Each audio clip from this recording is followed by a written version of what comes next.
Welcome to WordPress Accessibility Meetup, hiring for inclusion, building an accessibility-centric workforce with Catherine Sherry and Kate O'Connor from Onward Accessibility. A few announcements before we get started.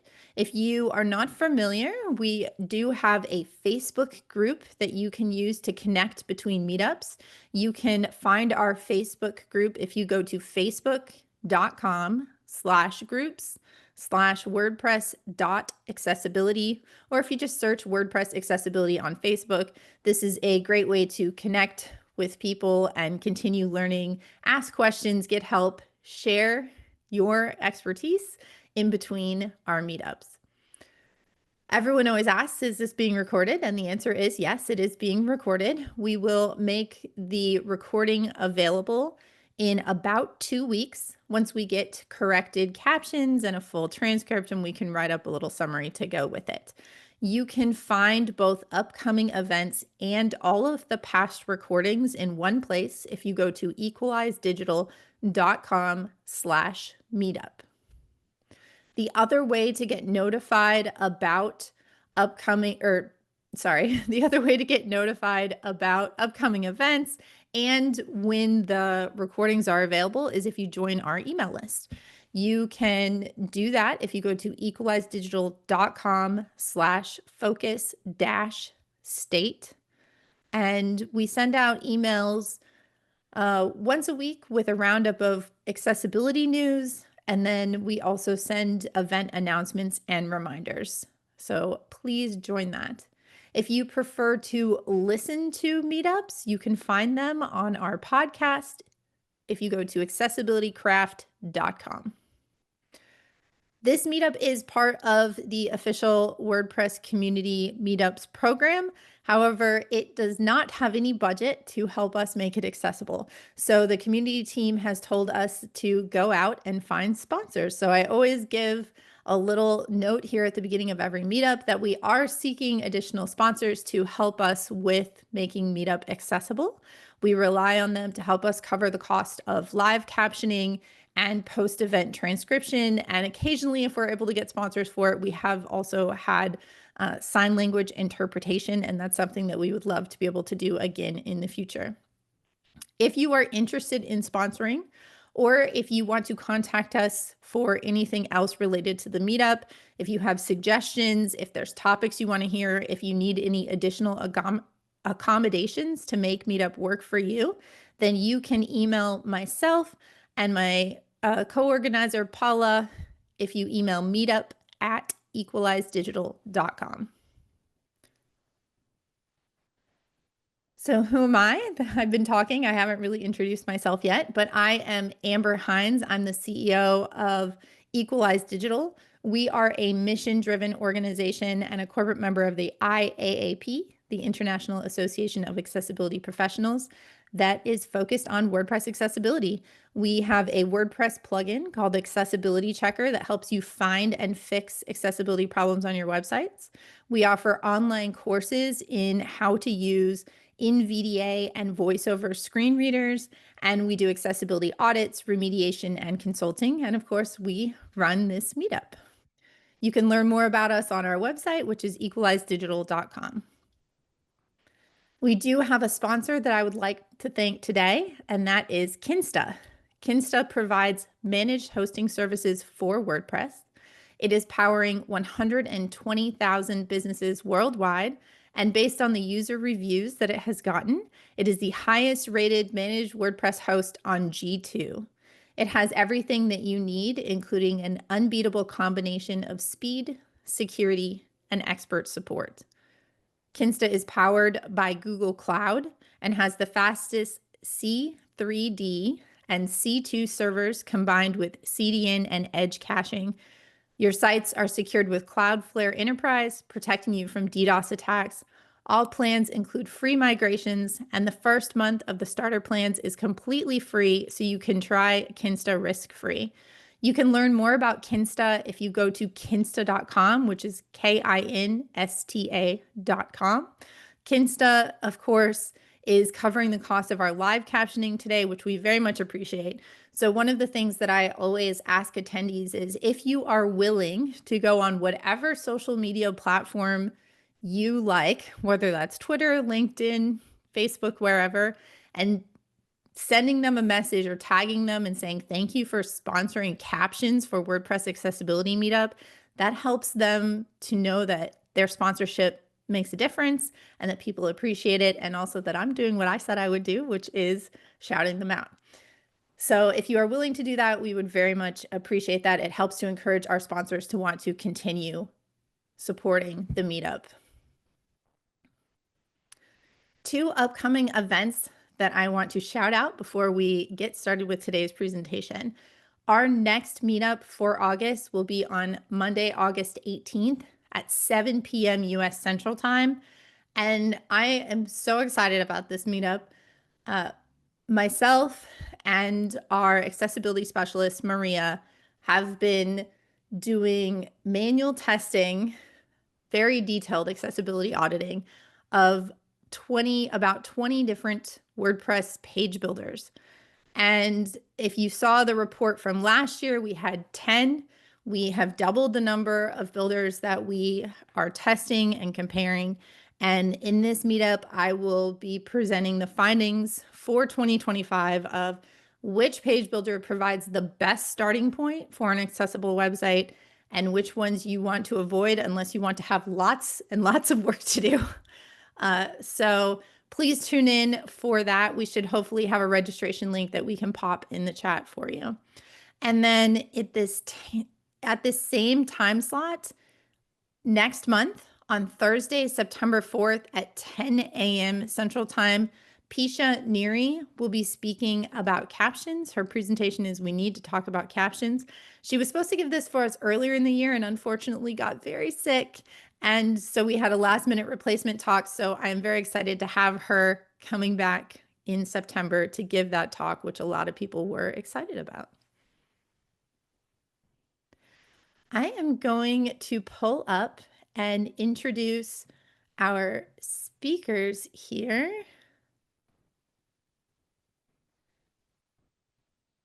So today's speakers are Kathy Sherry, who's the Director of Staffing at Onward Accessibility, and Kate O'Connor, VP and Practice Leader at Onward Accessibility. We are very excited to have both of them here today to talk about their staffing efforts and ways that you can make sure that you are inclusive in your hiring practices. So welcome, Kate and Kathy.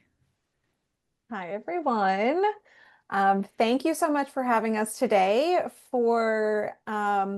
This is Kathy Sherry. For those of you who would like a visual description, I am a Caucasian woman with, I guess, golden brown, gold. I try to go for gold, but comes out more brown. I am here from the Jersey Shore and passing it off to Kate for a very, very quick intro. Hi, everyone. Kate O'Connor here. Thank you so much, Amber, for the introduction and for having us today. For those of you who would like a visual description of myself, I'm a Caucasian woman with long blonde hair. I always wear long earrings. I'm wearing long black earrings today. And I'm 5'11". For those of you who have seen me in person, I'm very tall. But thank you again for having us. We're thrilled to be here. As Amber mentioned, head up our accessibility, Onward Accessibility. We actually have two pillars within that, and we'll get into that later, but we focus on staffing, and then also we do deliver end-to-end solutions as well. I actually have a 20-year background in digital. I started my career in UX, UI design and front-end development. And actually, I used to, many years ago, I did develop custom HTML5 sites and then moved into some WordPress development. So real excited to be here. Thank you so much. Over to you, Kathy. All righty. Well, thank you. I was just going to give a quick reminder while you're getting your screen up and running. So they're going to share. Please do, as I mentioned at the beginning, look for that Q&A panel, post any questions there, and I'll come back at the end of the presentation and pass those along. Wonderful. Thank you so much. Okay, so this is Kathy Sherry. Welcome, and thank you so much for being here today. Just as a quick disclosure, I have the slide deck up. We are going to have a remediated PDF version of the slide deck sent out to the WordPress Meetup team a bit later.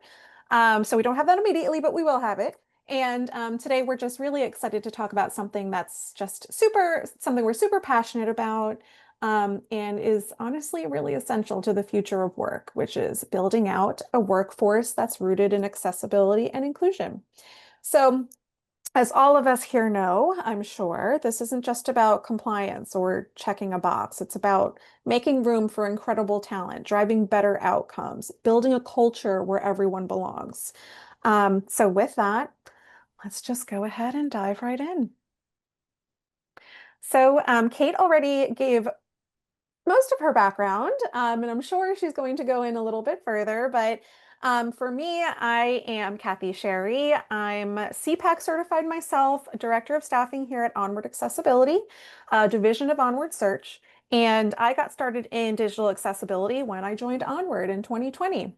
I was just laid off during maternity leave and was very kind of confused on where I was going to go. I joined Onward as a recruiter, saw that we had a ton of openings for accessibility engineers, and I honestly had never heard of it before. So I'm like, let me do some research. Let me see what is this? And I honestly was so floored that it was 2020 and things were not just automatically made accessible to everyone. Because of that, I became really passionate about it. Along with Kate and the rest of our amazing team at Onward, we really kind of worked together to build out digital accessibility teams from there at the enterprise level, teams that scale. That's kind of where we figured out our passion, and that's where we really thrive. So with that, again, I'm based on the Jersey Shore. I have two absolutely perfect children and one absolutely super old English bulldog that we love very dearly. But I will pass it off to Kate in case there's anything else she'd like to mention before we move on. Thank you, Kathy. Again, Kate O'Connor here. I did already talk a lot about my background, but similar to Kathy, although a little bit different, as I mentioned, I started my career out in the digital space as a hands-on designer developer. And I really didn't learn about digital accessibility until about 7 years ago or so. I had shifted from a hands-on designer into the staffing and consulting space. And here at Onward, I've been here for 14 years. I spent most of my time helping our clients build digital teams, help with digital transformation, building better experiences by helping my clients build out their teams on the staffing side of things. And then I started learning about digital accessibility, as I mentioned, 7 or so years ago, and started seeing, as Kathy mentioned, the gap, the massive gap, and the need. And so really, helping our clients. We started by learning accessibility. We upskilled our internal team.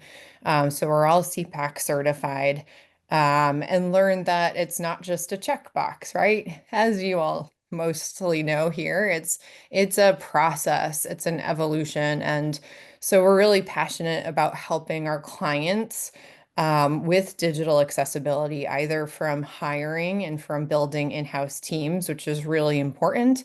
And then also through, obviously, most teams cannot support, especially Fortune 500, Fortune 100. A lot of our clients are Fortune in the Fortune 500, 100 space. It's impossible to support all digital properties. There's thousands of engineers, typically hundreds or thousands of digital websites and properties. So we also built out our solutions capability so that we can help fill those gaps for our clients and work towards being more accessible and building a better experience for everyone in the world. So quickly about onward search and onward accessibility. As I mentioned, onward accessibility is a division of onward search. We have been around actually for almost 20 years at this point. I, as I mentioned, have been here for 14 years. And a little bit about us, and then we'll get into the real exciting, you know, points that we're here to discuss today. But we're really proud to be part of a veteran-led company that's delivered solutions and talent to top brands for over 15 years, but really closer to 20. We have a vast and growing network of 5,000 accessibility and experience design professionals, including individuals with disabilities. From our talent to advisors to our recruiters, many of us, as I mentioned and Kathy mentioned, are IAAP certified. And our team has hands-on experience supporting clients through every stage of their accessibility journey.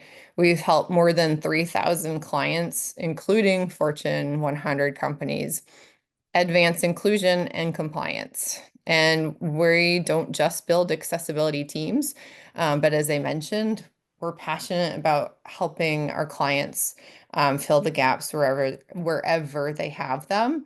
And that includes providing accessibility solutions. So our solutions include audits, remediation support, maintenance, and more.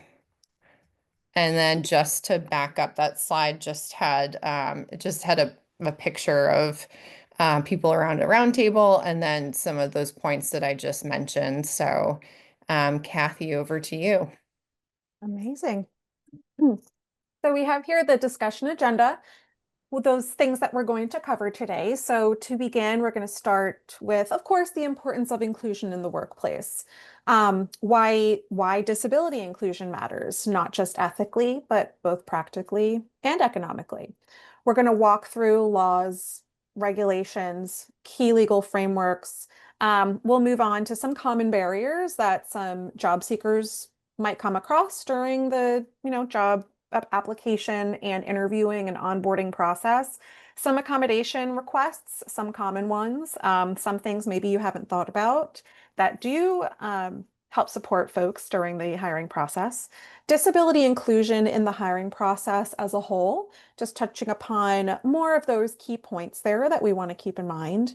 We'll also share some best practices for inclusive hiring, offer helpful resources, and then, of course, finally, we're going to open up the floor. We want to hear your questions. We want to have that back and forth. We want to hear about maybe there's a specific instance that you've had, whether it be yourself as a job seeker or maybe hiring for your own team, any experiences that you've had that you've come up with excellent solutions for, or any success stories. We'd love to hear about that too, and keep this as conversational as possible towards the end. So let's dive in. So here we are, the importance of inclusion in the workplace. People with disabilities. I'm sure all of us know the statistics, but if not, there's over 1.3 billion people worldwide with disabilities. That makes people with disabilities the largest minority group in the world. It's also the only minority group that anyone can join at any time. That includes us, our families, our future selves. Disabilities, they can be visible, they can be non-apparent. So physical, cognitive, sensory, psychological, it runs the gamut. Inclusion, it's not just the right thing to do, it's actually a strategic advantage too. And having those diverse teams, especially those people who think and experience the world differently, that's something that drives innovation. So adding to your team folks from different backgrounds, folks with different perspectives, from a different way of life, that's just going to make your team more well-rounded and more apt to come up with more innovative ideas. Inclusive cultures, they retain talent better. With retention, people who are proud to be part of an inclusive culture, people just want to work where they feel represented, respected, valued. Disability inclusion helps your teams perform better. It unlocks access to highly skilled professionals you might have otherwise overlooked for whatever reason. You want your teams to reflect your users. Many of your customers and candidates live with disabilities themselves, whether you realize it or not. Because again, not all disabilities are apparent. So because of that, that's also something that can boost performance by tapping into those specific talents and skills. The disability community represents over 13 trillion in global disposable income. I mean, think about that. In the US, working aged people with disabilities have 7 times more disposable income than other minority groups. Like, doing this is the right thing to do, but financially it just makes sense. And excluding that community just it's not just unfair, it's literally a missed opportunity. So those are some things to think about when you're thinking about the importance of inclusion in the workplace. I know a lot of us here, we're really passionate about accessibility to begin with, so we might already know, but it's always good to kind of start that off. Passing it on to Kate. Thank you, Kathy.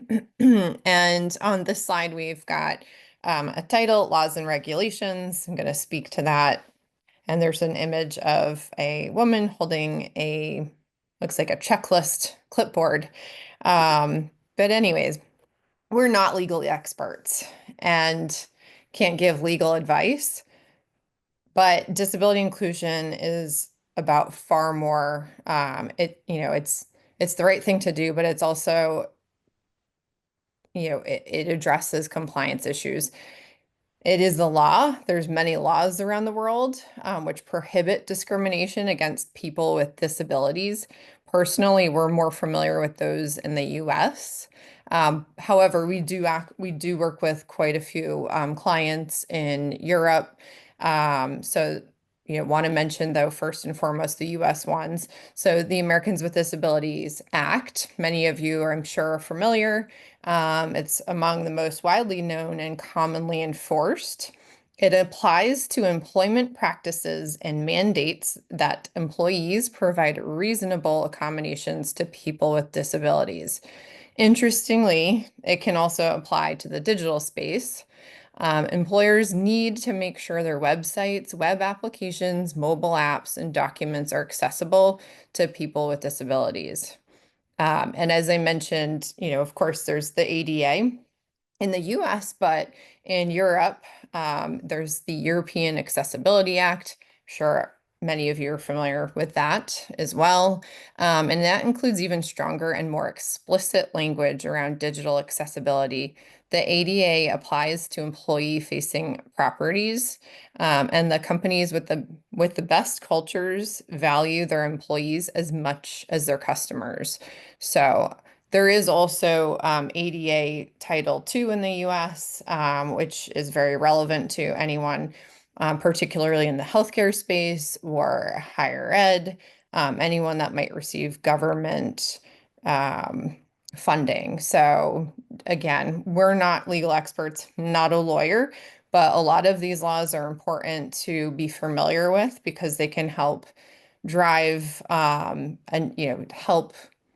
Often we have to help educate our executive leaders to get funding. So it's important because these can be used to help drive accessibility. And again, it is the law as well. So there's also the Rehabilitation Act of 1973, and there are, of course, state and local laws in the US as well. So there's many others around the world, in Canada, and Japan, across the world, that prohibit discrimination against people with disabilities in the workplace.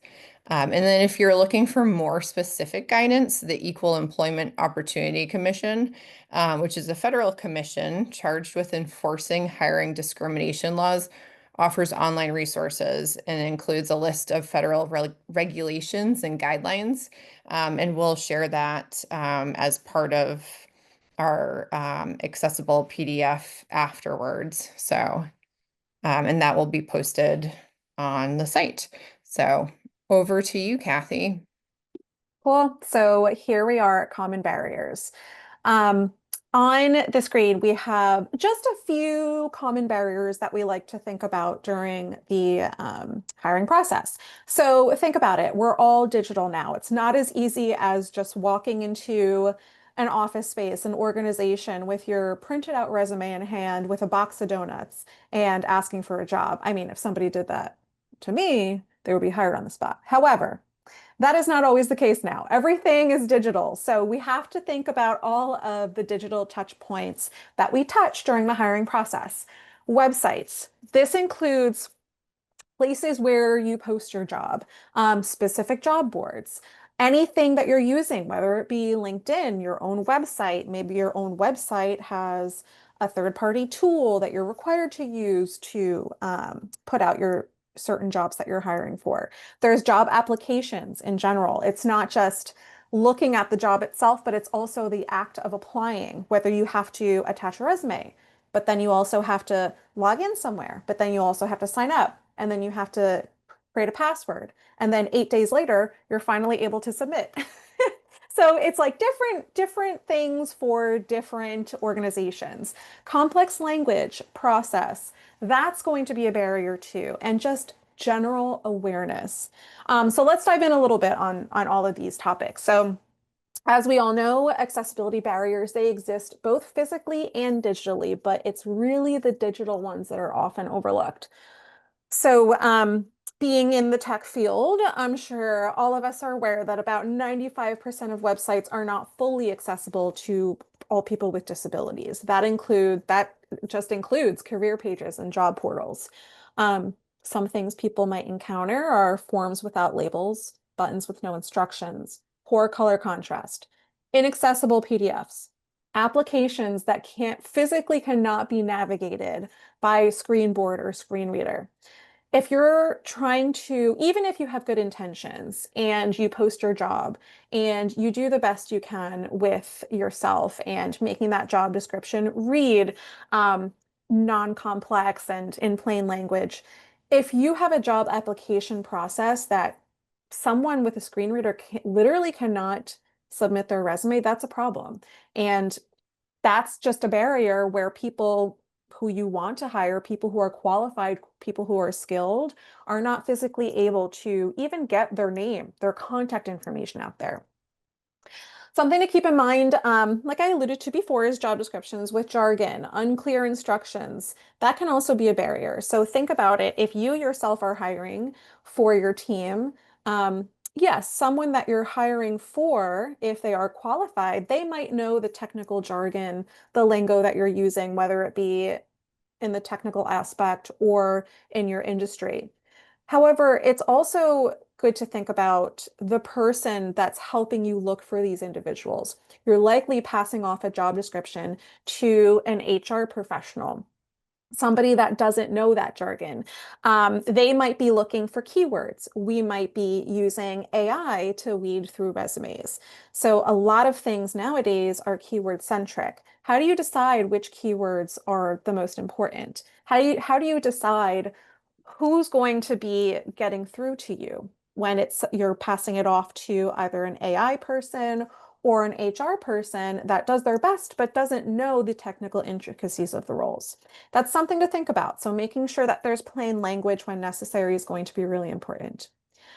Complex language can be an obstacle for those with cognitive learning disabilities. Again, making sure that plain language is top of mind is going to be super important.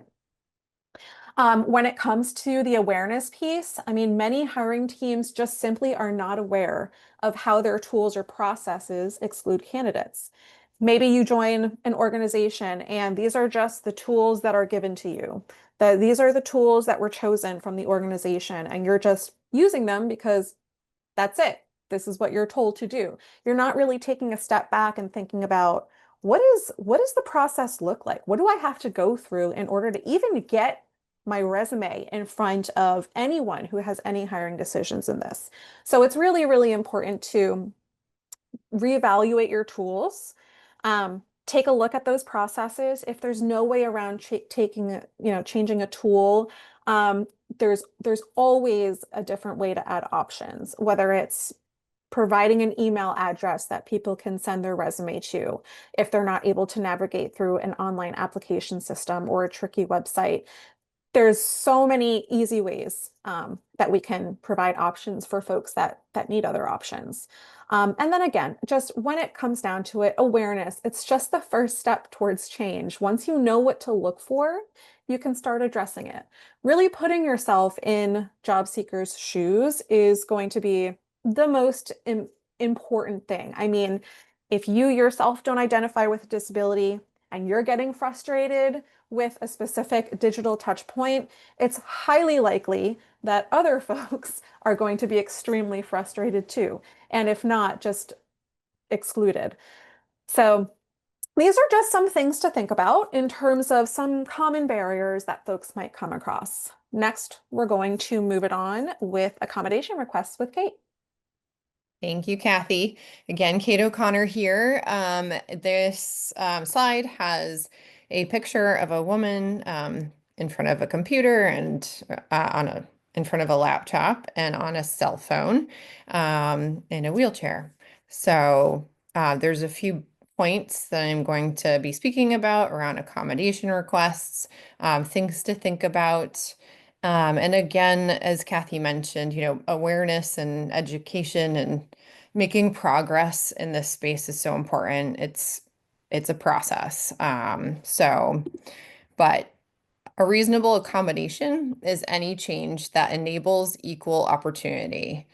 Some common accommodations include flexibility with hours, deadlines, or interview formats, extended time on assessments, physical space modifications like height adjustable desks or wheelchair accessible layouts, remote or text-based interviews, captions or sign language interpreters, assistive technology like screen readers, magnification tools, or communication devices.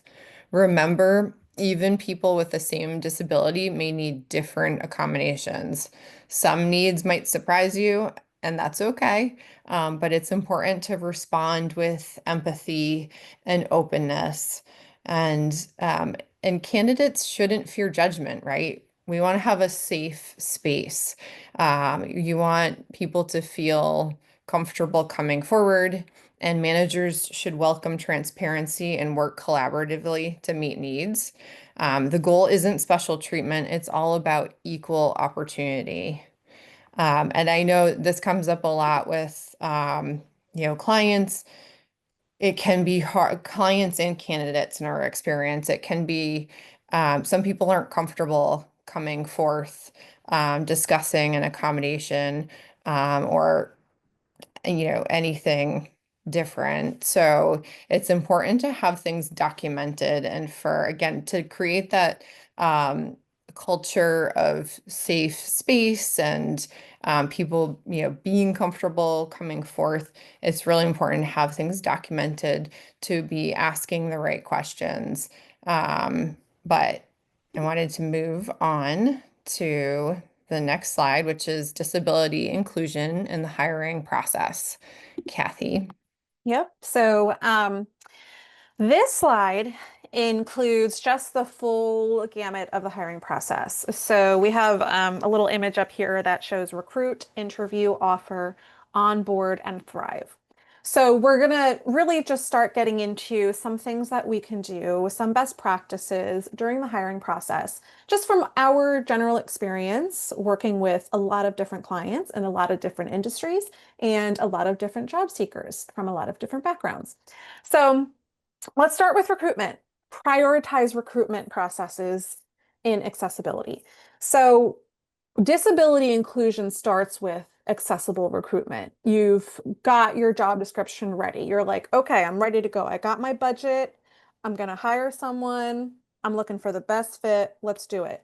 Whether you use an agency, whether you use an in-house recruiter, whether you're just looking for yourself, what's important is you need to recruit accessibly. So make sure you make it a priority to look not only in the normal places, LinkedIn, but also make it a point to reach out to organizations that are known for, nonprofits that have folks with disabilities. Maybe they have career centers, or maybe they have training programs. Just make sure that you include different organizations. Maybe there are some folks from the disability community that don't have a LinkedIn. So it's really important to reach out to a lot of different places to make sure that you're just getting the most well-rounded pool of candidates. Make sure that you train your recruitment or HR teams on accessibility awareness. It's very easy for folks to just not know what they don't know. And if somebody applies to somebody that's a recruiter or on the HR team and they don't know how to handle it, they might just move on, just not answer it altogether and move on to something that they already know. It's important to bring that awareness and say, listen, there are folks that use screen readers. There are such things as requesting a sign language interpreter, and that's okay. If you get that request and if you don't know how to handle it, it's okay to ask that specific candidate. Listen, it's okay to be honest and transparent and just say, listen, I've honestly never dealt with this situation before. I'd love to work with you to come up with a solution where I can help support you. It's okay to do that. It just goes back to the disability is not a bad word. It's just working together to come up with a solution and way to support people that works for them. And everyone is going to work differently. We are all different individual human beings, whether we have a disability or not. Everyone works differently. Everyone thinks differently. So it's really important to just be open to providing support, whether it's not something that you've done before, and opening to hearing about new ways to support people. Ensuring your job postings, applications, interview formats are accessible. That's going to be really important, but sometimes it's really hard too. I mean, again, going back to the fact that if you're using a tool or technology that your organization mandates that you're supposed to use, you might be forced into using something like that.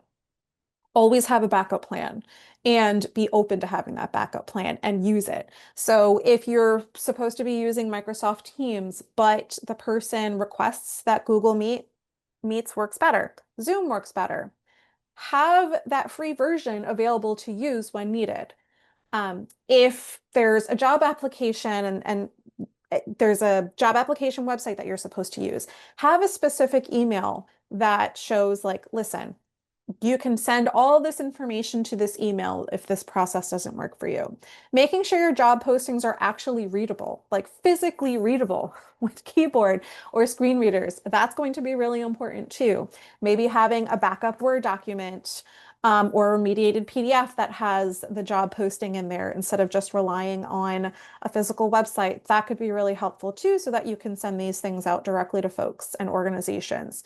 Just some things to think about there. Communicating your commitment to inclusion. I mean, you want to hire folks with disabilities and folks from different backgrounds to your team because you want those different perspectives to drive innovation, right? We've already covered that. So how do you attract those folks? I mean, goes to interviewing. Interviewing is a two-way street, and a lot of folks forget that sometimes. It's not about you being the perfect fit for the organization. It's about both of you being a perfect fit for each other. So the job seeker is looking for a client to work for and an organization to work for that will accept them. They want to be working in a place and thriving in a place where they are accepted, valued, supported. So an organization that communicates their commitment to inclusion truthfully is going to be really important there. Using plain language in communications, all communications. And that also goes back to just letting people know where they stand in the job process is going to be really important too. Career pages, conversations, job descriptions, all of that using plain language and being totally transparent about timeline of the process is going to be really key to making sure that you create that excellent candidate experience.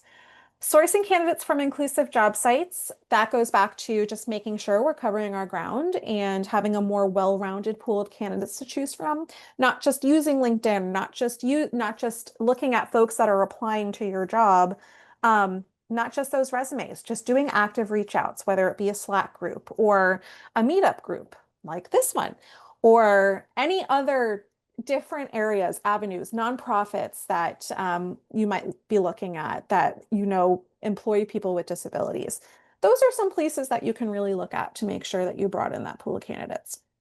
Training teams to recruit without bias, that goes back to our earlier point, making sure that awareness is there and making sure that people are comfortable providing support when needed. Representing inclusive clients and diverse talent, that's something that everyone should be doing to really broaden their accessibility initiatives there. Inquiring about accommodation needs throughout the process. The job seeking process is stressful for anyone to begin with. Think about you finally get an interview after applying to tons and tons of different roles. Now it's an added stress of, oh my gosh, in order for me to be successful in this interview, I have to request that we use a totally different platform, or I have to request that I bring my sign language interpreter with me. That's an added stress. So making sure that and this goes hand in hand with communicating commitment to inclusion, making sure that you're being open about providing support and open to hearing about different options and different ways we can support throughout the hiring process is going to be really important. It creates that beautiful space where people feel trusted and people feel safe to ask for what they need. And that's just support in general. It doesn't need to be quote unquote an accommodation request. I mean, folks can request to use Zoom instead or request. It's totally fine to request if there's any specific questions that they should be prepared for in an interview. Those are things that are okay to ask, and providing, giving that open space and asking folks throughout the process if there's anything that you can do to support is going to be the main thing there. And adjusting that hiring process as requested is going to be important. Maybe there's something that isn't a reasonable support item for whatever reason. Being open about that and going back and trying to work with the person to come up with a mutual agreement is going to be really important too. And actually following through on that is going to be important too. Going dark after somebody says, hey, can this be adjusted? That would be great. Is like, yeah, that's great that you asked and you offered support, but going through with that and actually making things happen is going to be really important too. That goes back to offering multiple interviewing options. And then, of course, just building accessible experiences with people with disabilities is the most important part. If you don't know something, it's okay. It's okay to not know what you don't know, but being transparent and asking folks from that community to help educate you to become better and provide a better experience is really going to be key there. So with that, I'm going to pass it off to Kate to provide a couple other best practices. Thank you, Kathy. And I wanted to add real quick on accommodations, and you mentioned this, Kathy. Even sometimes using the word accommodation if you're asking someone, do you need an accommodation? There are potentially better ways of asking, just as you said, Kathy, asking, is there anything that you need to support you in the hiring process? Is there anything that could help you be more successful in the hiring or onboarding? Because the term accommodation itself could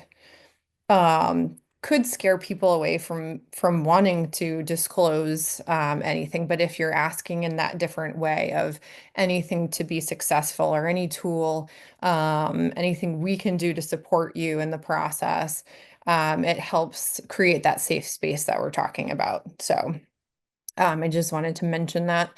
So best practices. Now, this is kind of a recap of what we talked about, but inclusion is intentional, right? It requires structure, as we mentioned, and training. And again, it's okay to not know everything. There's so much, each person has their own, job requirements and things they're focused on. You don't have to be an expert in everything, but just asking questions, seeking, to know, Again, training when you do know, training others in the organization around, accommodations and disability inclusion and digital accessibility. Unless someone, when you don't know, you don't know. So training is super important and providing structure and process. So check your own assumptions.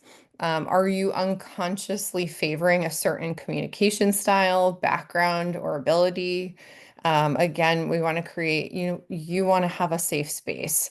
You want employees to feel supported and also when they have the support and the tools they need to be successful, they're also more efficient. Formalize your accommodation process.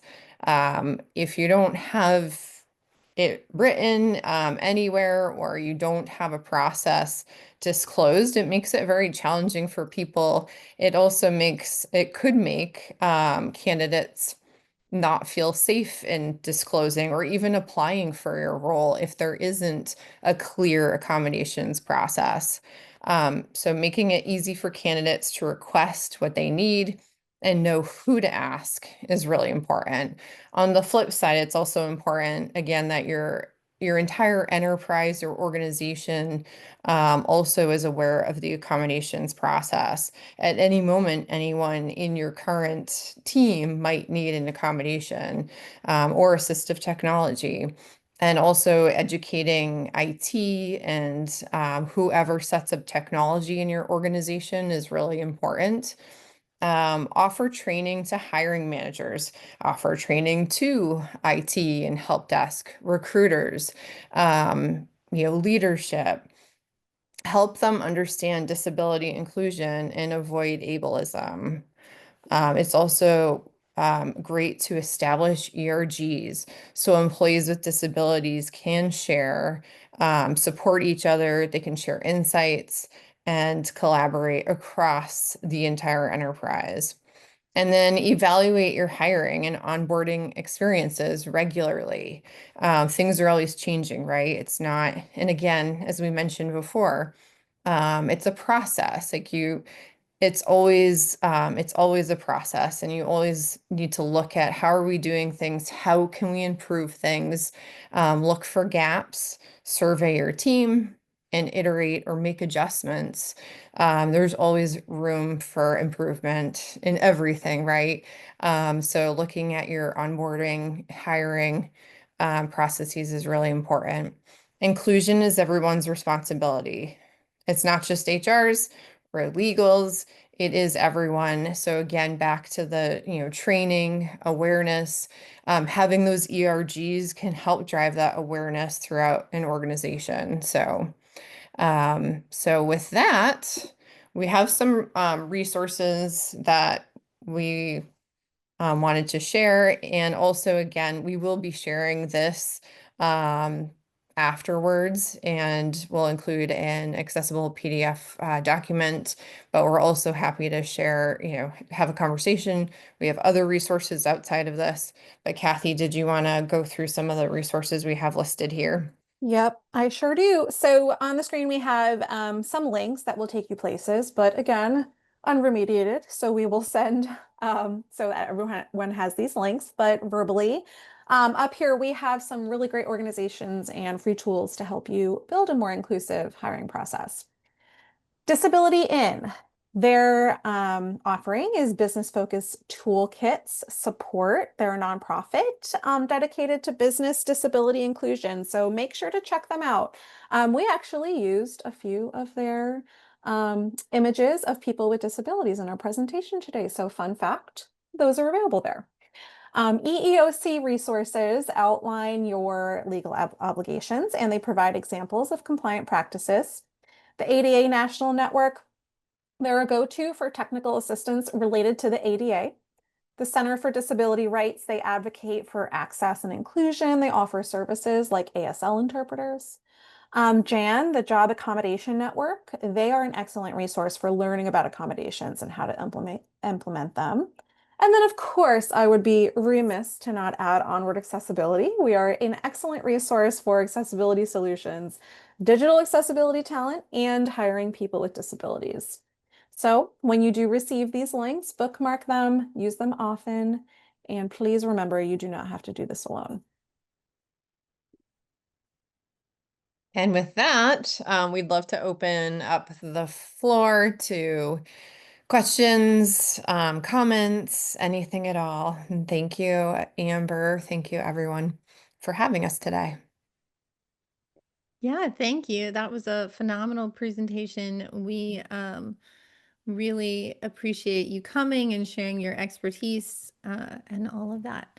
So I have a question. I saw that Emmy posted one. So anyone else, if you have any and you want to put them in the Q&A panel, that would be great. And we will talk through them.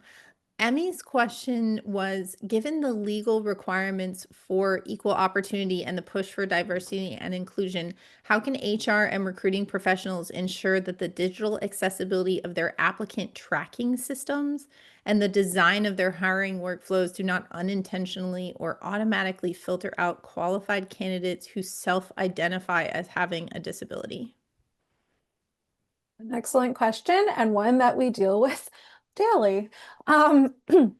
Putting yourself throughout the entire hiring process is going to be crucial. So applying to roles as that person, having a resume, applying to it, putting yourself in those shoes of going through that actual process and then documenting your experience with that is going to be key. We actually ourselves have had experience with many ATS systems, applicant tracking systems. And when we do have accessibility feedback, we provide it to them directly. We do our best to advocate for the folks that are applying to our roles. We do our best to give that particular feedback to those applicant tracking system tools. And we try to make sure that we give as much feedback as possible and annoy them with that feedback as much as possible, professionally, of course, so that we can really help implement that change. Kate, I don't know if you wanted to add anything else.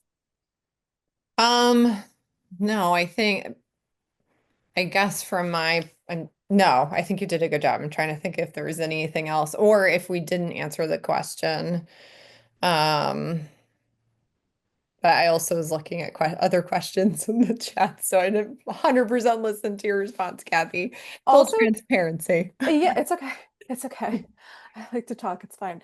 Actually, just getting feedback in general from folks and being open to getting feedback from folks, documenting that and making sure that it actually is sent somewhere is going to be really important too. So just again, that goes back to being open, honest, and communicating your commitment to inclusion.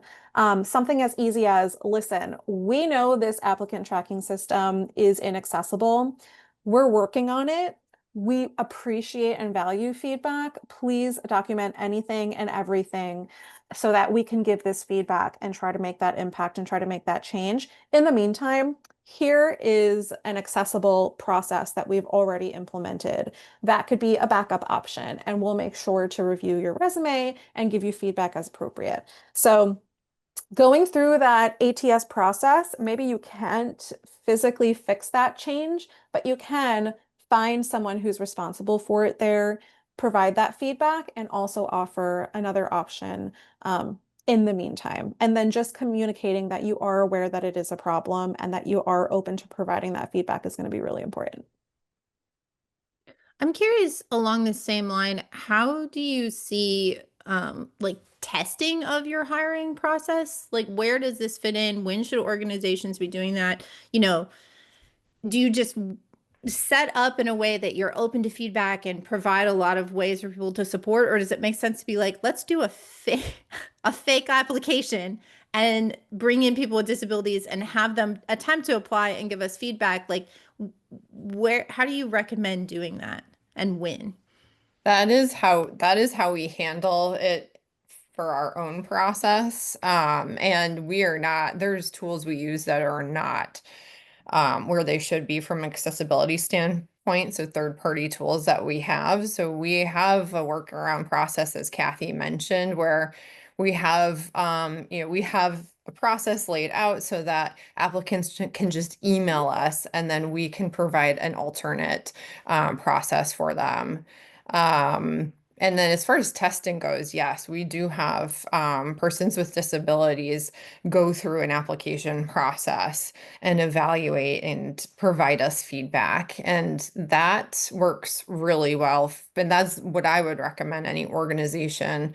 And we can help provide that testing as well because we have a lot of experience doing it. So that is something that we work with some of our clients on is providing manual testing of their applicant process. So, Something else also to keep in mind, though, is that not all disabilities are apparent, like we already know. So it might be a little bit more difficult to just pick and choose folks from the disability community to help because folks that are in the disability community, they might have the same disability, but their perspectives can be vastly different. So just having a disclosure in every area, every touch point of your job description, of your hiring process, where you say, like, listen, we are open to providing extra support. If there's ever anything that you have feedback on, we are open to hearing it. We are open to making a shift. That's going to be really important too, because you can do testing with a screen reader user, someone who's an AAC user, someone who is hard of hearing, but not all of these folks that use these assistive technologies and tools are going to be using them in the same way or have the same perspectives. So it's really important to be open and have a disclosure and create that safe space from the beginning. Do you have a template language that you recommend for this, that sort of disclosure? We actually feel like just implemented something like that.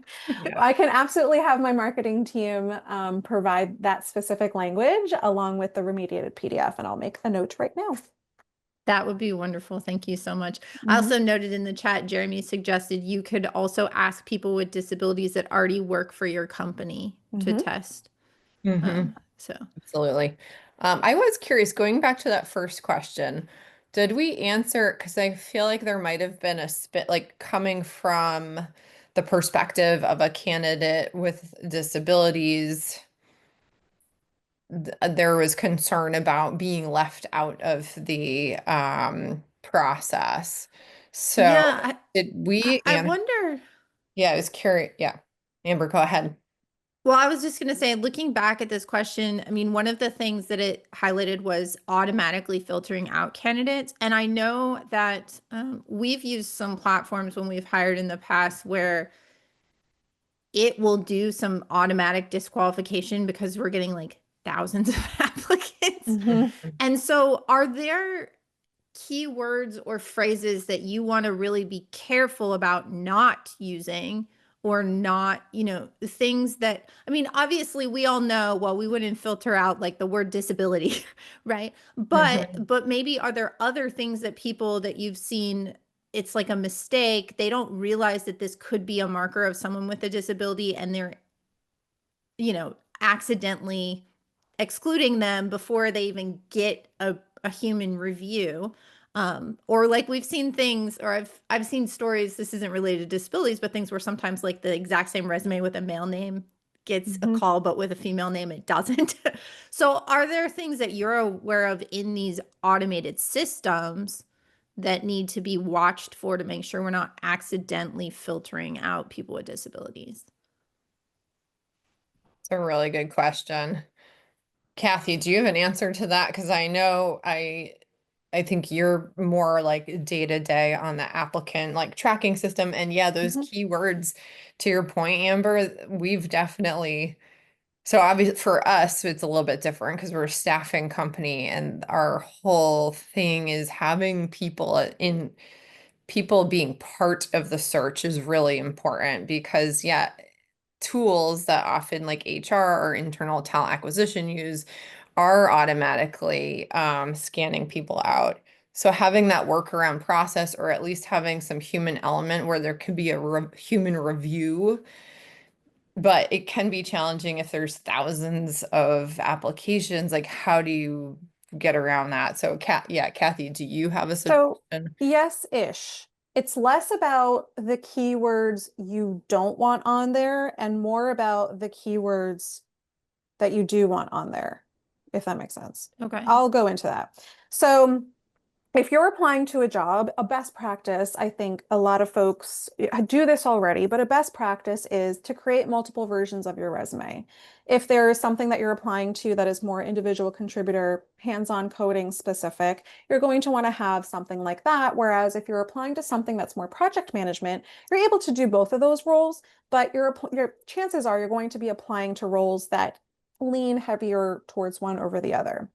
With that, both AI tools and recruiters in general use keywords to weed through resumes.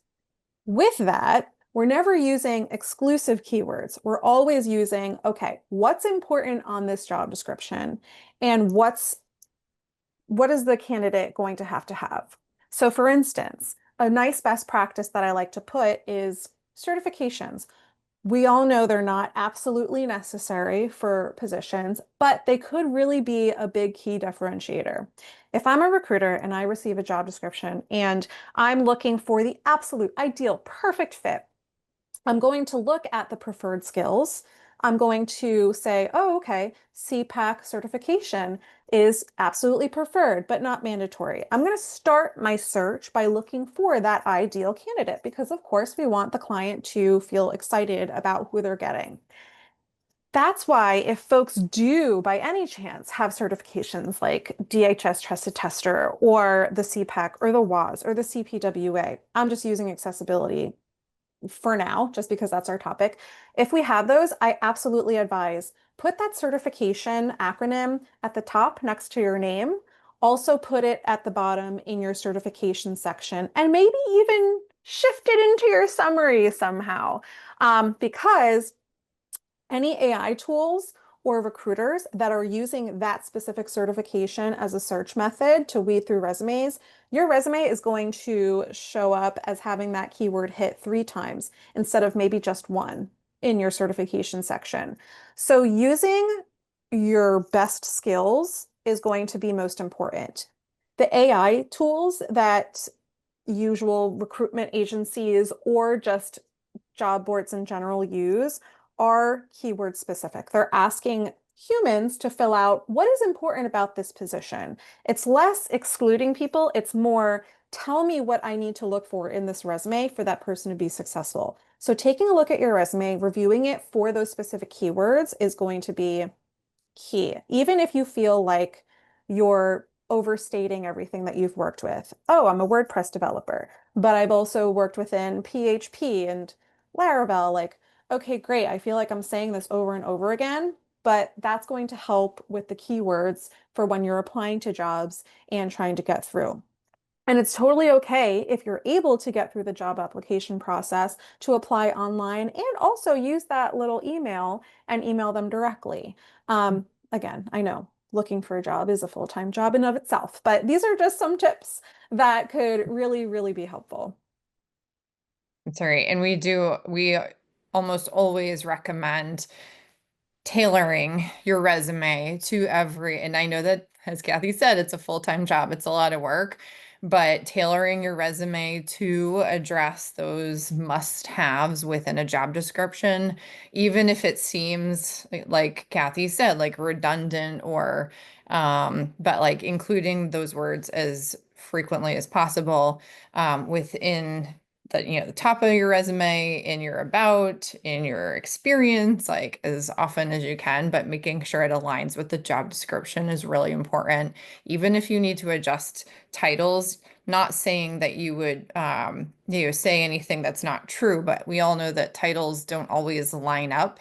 So it's okay to adjust your title or put like in parentheses, like maybe you're an accessibility consultant, but your role is focused more on accessibility engineering. You can include in your applying for an accessibility engineering role, you can include like in the title that you were focused on accessibility engineering, even if it was accessibility consultant as your title, for example. So just yeah, making those minor tweaks are super important. So One caveat I will have with this though, which I see often, which I do believe is weeded through, excuse me, goodness. Avoid copy and pasting like the same job duties over and over under every single role that you have. Like you may have done the same exact thing at your penultimate role, your role before that, your current role, but copy and pasting the same thing is going to flag you as perhaps a fake candidate. So make sure that when you are mentioning the skill set that you have, that's where you can use ChatGPT or a similar tool to your advantage and say, how do you reword this so that it doesn't seem like it's just copy and pasted under every single job description? So that is one caveat that I would say. From the employer perspective, do we need to worry about filtering by keywords and accidentally filtering out people with disabilities? Or do you think that it's okay as long as we're filtering with like reasonable keywords like the certifications or like a specific job duty? Kate, do you want to handle that? yeah, I mean, I don't think as long as you're focused on the skills and the roles, I don't think you're going to be filtering out. And then again, having that workaround process and not just relying on online applications, but giving an if your applicant tracking system is not accessible, making sure that you have a workaround process. Like or an email. You should always include an email so people can apply directly via the email as well. But I don't, that's not something I'd worry about as long as you're focused on the skills of the role and not including, I mean, you're not going to have any language about accommodations or, well, of Mm-hmm. course. So no, I don't think that's a concern.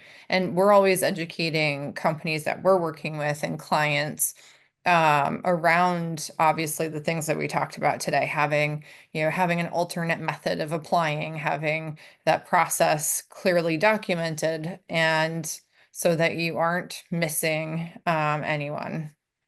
Also, Mhm. like, I also want to mention, like, if you're worried about applying to like a company and you're worried that like their specific bias is not going to be inclusive to you, like, probably don't want to work for that company to begin with because you don't really share the same values there. But like, we want to remember that people are usually in the hiring process not aware that they're excluding people. So it's less about worrying about your resume having specific keywords that would be specific to disability. It's more about making sure that you're even able to apply in the first place. So kind of like educating these organizations to say like, hey, can't submit my resume, bit of an issue. Anything that we can do there to help me in this process? That's going to be the main thing. So it's less about worrying about specific keywords in your resume that would be excluding. It's more about like the process itself and even getting your resume in there because Mhm. honestly, it is like folks are just looking for people who have the skill sets that they need. And if you're somebody with a disability, you're somebody that doesn't identify as having a disability, if you have those skill sets, you're going to be interviewed. So it's more about making sure that you're able to even make it through the process itself. So I think that actually is a good tie-in to Emete's question, which is what they asked, what do I need to do to upgrade my accessibility skills when creating a website as a developer or help to in order to help set up the recruitment, like you said. So what is your advice to web developers about what they need to do as they're building hiring websites or websites that have a hiring or career section on them? I think it's really important to include people with disabilities in that process. It doesn't have to be that you take a specific, I mean, you can take a specific online course that's specific to accessibility. There are many LinkedIn courses out there that offer that. There's many Udemy courses out there that offer that. That's great. from an academic and knowledge standpoint. But like from a usability standpoint and a true feedback standpoint, you have to interface and ask people with disabilities and different perspectives from that aspect. So I think as a developer, it's really important to become involved in other groups. Pose your question, whether it be a Slack group or a meetup or any sort of just nonprofit. If you want to be like, listen, I'm a developer. I honestly I'm working on this and I really just want some feedback on if this is accessible or if I can get to a point where it's as accessible as it can be. So like it's okay to reach out to a nonprofit or it's a Slack group and be like, hey, listen, I just would really love some feedback and would really love to get some direct feedback from people with disabilities. Can anyone just give me that? And then just being open and taking that extra step and working with the people from the disability community is going to be really crucial. I mean, listen, I'm not saying that you shouldn't be taking courses and online, trainings on disability awareness. That is great, but nothing beats actual experience and feedback from people with disabilities. Mhm. Joseph asked a question that I think is sort of an interesting tie into this, which is what would you say to simulating a disability in order to gain perspective?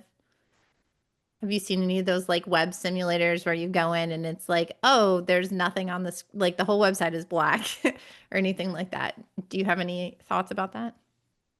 Um, I have my own thoughts about that, and it always reverts back to it's always best to check in with folks who have disabilities themselves. It's an interesting perspective, but it's not the full perspective. Those simulations don't come with the person's upbringing, the person um, using this from their actual perspective when they're out on the street and using their mobile phone, when they're at their friend's house and using it from a different web browser. Nothing that's a simulation is going to take the place of somebody that actually has a disability that's experiencing it themselves. Um, if it's something that's just a really quick stopgap for a really quick question you have, but you also pose the question to folks with disabilities, that could be something, but nothing, truly nothing beats the perspective of people with disabilities using it wherever they are. Mhm. A follow-up question on that is, how do you suggest including people with disabilities in testing in a way that isn't requesting free labor from them? Kate, do you want to take that one? Sure. Tricky. I'm sure you'll want to add. Like, I wish Pete was in this with us. By the way, we have a development team, Kathy and I. As I started in the world of development, I have not been developing for a while. So we're always happy to answer some of these questions, especially the development specific ones. We have accessibility developers on our team that probably can give even more suggestions. So we're happy to take some of these questions back and give additional answers. With that said, sorry, what was the question? I was like thinking about the development. Yeah, just how can you suggest including people with disabilities in testing in a way that isn't requesting free labor? Yes. So we always encourage to pay for testing and or provide a gift card if you can't pay for some reason. But yeah, you don't want to, that is definitely a topic that we discuss. Often we pay for testing. So we pay testers all the time, manual testers with disabilities. We actually help a lot of our clients with testing and often just provide them with an hour if that's all they can afford, or we work within budgets, but it is important to not be asking for someone to do something for free. So if you can't pay, offering gift cards instead is often that's not what we do because we always pay, but we do see other organizations, giving gift cards instead. So, which is, nice. I think Kathy, I it's know you had. also, um, I think it's also important to be transparent about like what your needs are. Like if you're just fooling around with something and you just want like a quick, like, listen, like, can you just give me like a preliminary thought on this? Great. Just be transparent and be like, listen, this is not like, please don't spend like an hour on this. I just want like your preliminary first glance just to help me perfect this a little bit better. Being transparent about that from the beginning is going to be really important. But if it's something where your expectations are that you want like a full detailed report, you want a step by step, you want a screen recording of it, like you have to expect to pay for that. That's different. That's user testing. That's usability testing. But if it's just something as quick as like, listen, my expectations are low. I just want to make sure that this like physically works. Can you just give me like a super quick, spend 5 minutes of it? But what also saying like, listen, this is unpaid to be transparent. I'm just looking for just a quick advice here. I think that's where just being transparent about it and setting those expectations are going to be really important. But again, like if you're expecting a full like lowdown of like step by step, tying it to WCAG, like no, you got to pay for that. Yeah. I thought so Pete From put our an team. interesting comment, yeah, from your team in the chat that I think is interesting going back, sometimes we just think, "Oh, well, if I have this person that already works for my company, I'll just ask them to test it." And Pete said testing should always be done in a paid manner. Relying on your existing employees to do testing, especially if it's not part of their job description, can feel like exploitation. Mhm. Mhm. Yeah. Yeah. So, And so in the scenario of if you are asking employees that are within your company, so other employees, it's not part of their job description. One way is again being transparent, but you can ask for help if if you're not able to pay for that, it's an internal employee. You could say, hey, is anyone interested in participating in the study? We're offering gift cards for your time. That's a way that you could address it instead. And obviously they have to, would agree and volunteer for it, but giving something in return, like a gift card, at least if you're not able to pay, is a good solution. So Joanna had asked a question a little bit earlier from the perspective of, I think, an applicant. And Joanna said, disclosure can be a deeply personal decision. From your perspective, when is the right time for a candidate to disclose a disability during the hiring process? This is like literally the top question I get every single day. And to fully disclose, I am not somebody that comes from the disability community. I don't identify as somebody with a disability. So I'd like you to take my answer as that. But I do have a lot of different perspectives from folks that are job seekers that are from the disability community. So from things that I've seen in that aspect, I feel that it's always important to go with your gut. It's your disability is your own. A lot of folks identify differently with that disability. If you feel most comfortable and it's less stress off your it's more stress off your shoulders by mentioning it as early as possible, that's great. If you feel you're being discriminated against because of that, that's a problem. And that's also not an organization that you want to work for anyway. So it could also be like, again, folks forget that interviewing and the hiring process, it's a two-way street. That company, you have the skills necessary for this role. If that company is discriminating you or has bias against you, that's not an organization that you're going to thrive at because you're not going to be supported on a daily basis. So from my perspective, handling this is always best to be upfront about it from the beginning. You know, if Kata has any other opinions on that. Oh, and Jeremy also said, disclose when you're comfortable, which is 100% true. And as Kathy says, so the other thing too is that, I mean, working with an organization like Onward, we don't get paid to help. Like we often spend, Kathy has these conversations that she just said every day, helping getting support from Kathy and our team, like we work with candidates on a daily basis to navigate some of these situations, and we don't get paid unless a client hires someone through us. Our goal is to obviously make those placements and help candidates get the right match, and also clients get the right match. But we're always happy to like help navigate, but it is important that you're comfortable. And ideally, the company you're applying to has something written in their process, or you know, they have a culture where it is safe, where you feel that support, because there are a lot of great companies out there that are set up to help support those that have disabilities or need accommodations.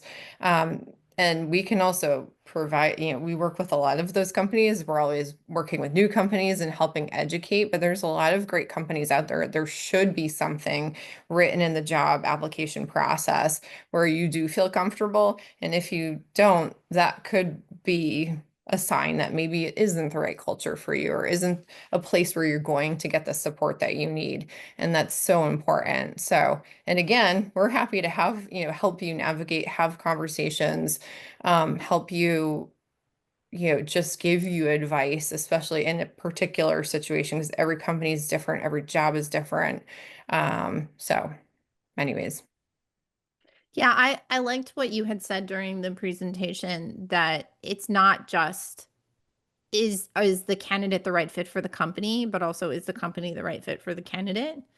And I think that is a really good thing to keep in mind too, right? You can say, no, actually, this company sucks and I don't want to work there. Yeah. So, yeah.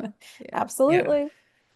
Uh, so Nike had a question that's somewhat related in the chat. Let me see if I can read it. It's a little bit long. It says, one concern I have as a potential employee slash applicant is when I have to complete those assignments in the application process where you have to select what you believe the best answer is, such as to a conflict with an employee, customer, or supervisor. Should I be concerned about them being exclusionary? I'm autistic and often need clarification to understand the nuance or context of a situation, and I view things differently than many of my peers, so I'm worried that those quizzes are eliminating me. That's a really good point, and that's something where I would advise to reach out directly to another place so that you can request for something else during that process, because that's a really great point. And you might be thinking a different way, and one of those choices might not be on there.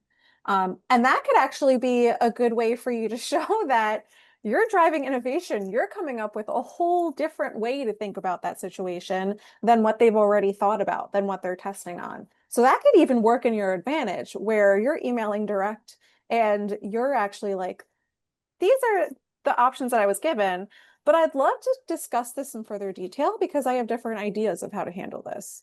That's what I would say about that. Yeah, I mean, I think the other thing too, of course, we also help navigate those situations when you have an assignment.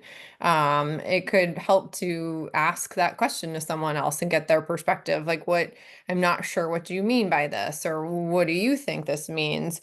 I also think it's okay to reach out to HR or whoever posted that job to say, some of these questions I'm unclear. I want to just make sure I have the right context and I'm answering it in the right way. Would you be open to meeting with me? If you're worried about that excluding you, again, like there's a lot of, we can help with that. We'd be happy to be a soundboard and answer, what we think it means. Every person's different. And in a culture where they are supportive, they should really respect if you reach out and say like, hey, I got this assignment. I just have some questions around this. Most organizations appreciate that transparency, asking for help, or can we have a quick conversation so I am certain I am answering in the way, or I understand the context of what you're asking. Mhm. Yeah, I'll say our most recent developer hire, he actually, in the process, reached out to our CTO in a Slack group that they just both happened to be in and DM'd him. And he's like, hey, I have these questions. And he sent, and then thoughts, and they had this whole conversation. And the CTO came back and he's like, I've been looking at all these applicants, but this one just messaged me and had all these ideas about our software. And like they had this whole side conversation. And he really liked that. And then this person has joined our team and he's been a phenomenal asset to our team. But it was a way that he made himself stand out by like going out of the box and like presenting, not just, I'm just responding to exactly what you ask. And so maybe Exactly. worth trying. It's coming with Yeah. donuts in your resume.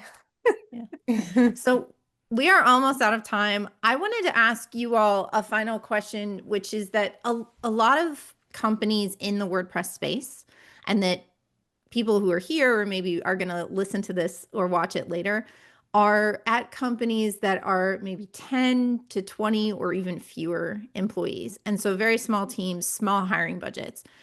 What is your advice for very small teams who probably can't maybe even afford to post jobs on like every platform, right? Like, where would you recommend they go if they wanted to make sure that they are getting more diverse applicants for their jobs? You can always reach out directly to nonprofit organizations. If the role has a requirement for on-site, there's colleges, universities that have career centers that help with that. Reaching out to them, they would always be happy to help. Reaching out to agencies like ourselves that are always happy to help on the back end and just put the word out there for those organizations. That's always something that you can find as well. Specific job boards, not all of them require you to pay for posting. So doing some research there and finding some resources could be really helpful. And then just using word of mouth is usually always the best way. So maybe you have a friend that works at a specific organization and you want them to put the word out. You can easily post it on LinkedIn and ask for folks to share, tag certain folks from different organizations, and there's always going to be someone that's happy to share that.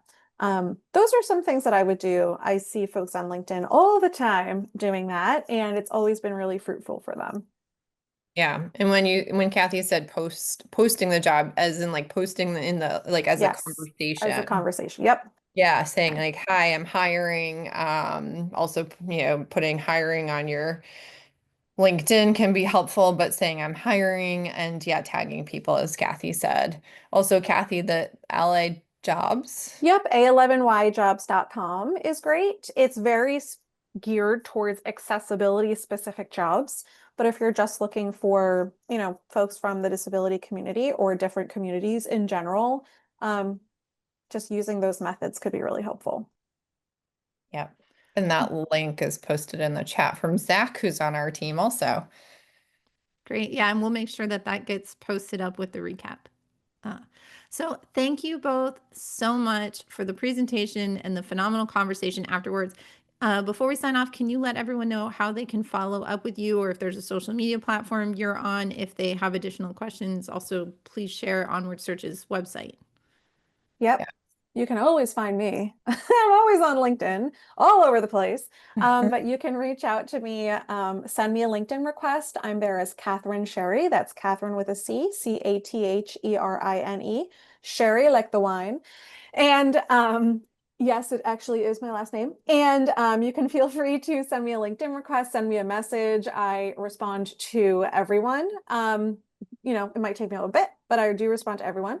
You can feel free to send me an email. I will send email as well, but also see Sherry at onwardsearch.com. And then we'll also post in here as well. But please never hesitate to reach out. I'm always happy to chat with everyone. And I included my LinkedIn link in the chat. We do have our email address in the chat sorry, our website in the chat. And I also did include my own email, as did Kathy. So thank you so much, everyone. Yeah, happy to answer additional questions or dive in deeper, especially those web development questions. We can get you some, we can be a resource for you. Always happy to be a resource for everyone here. So thank you so much. And also, if there's ever anything we didn't mention that has worked for you that you'd like to bounce ideas off of us, please do send them. We're always open to feedback, 110%. Yep. Always iterating, trying to get better, right? It's a Mhm. process. Thank you, everyone. Thank you, everyone. Wonderful. Thank you. Have a great day. Thank you everyone for You. tuning You in, too. and we'll be back with another meetup in 2 weeks. Bye. Thank you.